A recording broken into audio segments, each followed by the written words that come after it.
यूं आकाश और पृथ्वी और उसकी सारी सेना का बनाना समाप्त हो गया और परमेश्वर ने अपना काम जिसे वह करता था 7वें दिन समाप्त किया।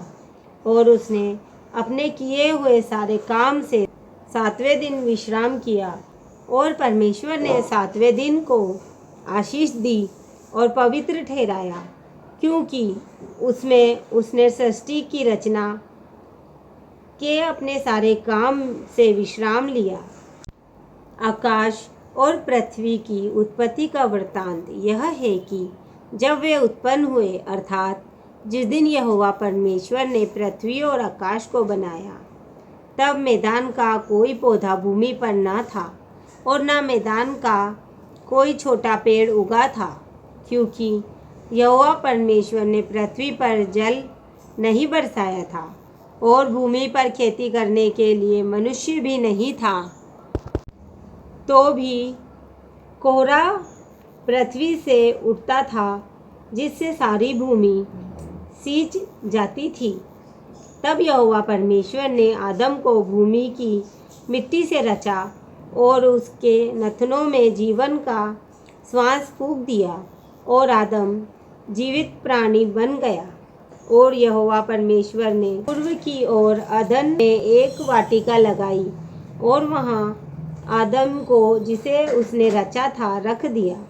और यहोवा परमेश्वर ने भूमि से सब भांति के वृक्ष जो देखने में मनोहर और जिनके फल खाने में अच्छे हैं उगाए, और वाटिका के बीच में जीवन के वृक्ष को और भले या बुरे के ज्ञान के वृक्ष को भी लगाया।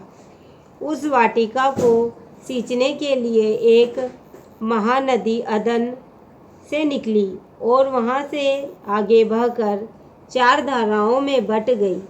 पहली धारा का नाम पिसोन है। यह वही है जो हवीला नाम के सारे देश को, जहाँ सोना मिलता है, घेरे हुए है।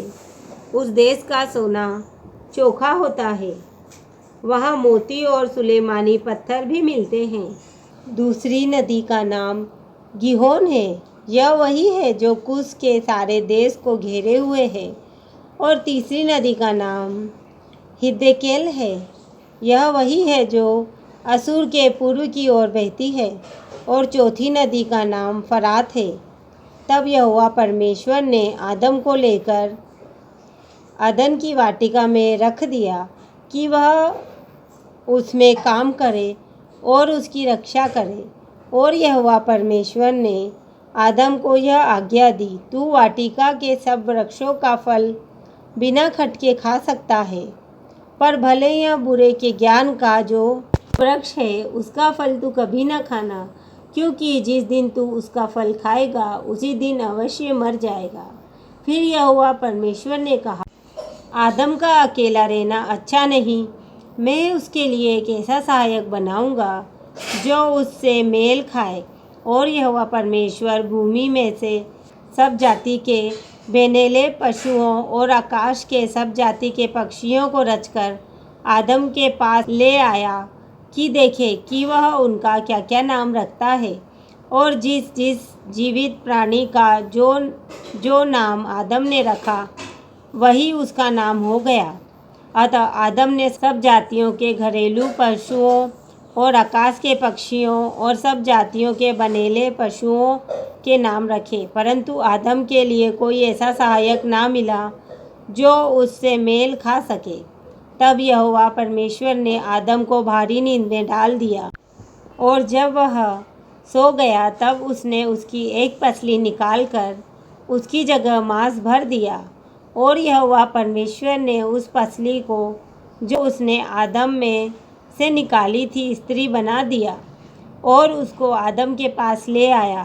तब आदम ने कहा, अब यह मेरी हड्डियों में की हड्डी और मेरे मांस में का मांस है, इसीलिए इसका नाम नारी होगा, क्योंकि यह नर में से निकाली गई है।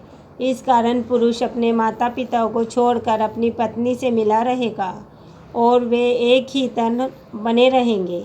आदम और उसकी पत्नी दोनों नंगे थे पर लजाते न थे। आमीन।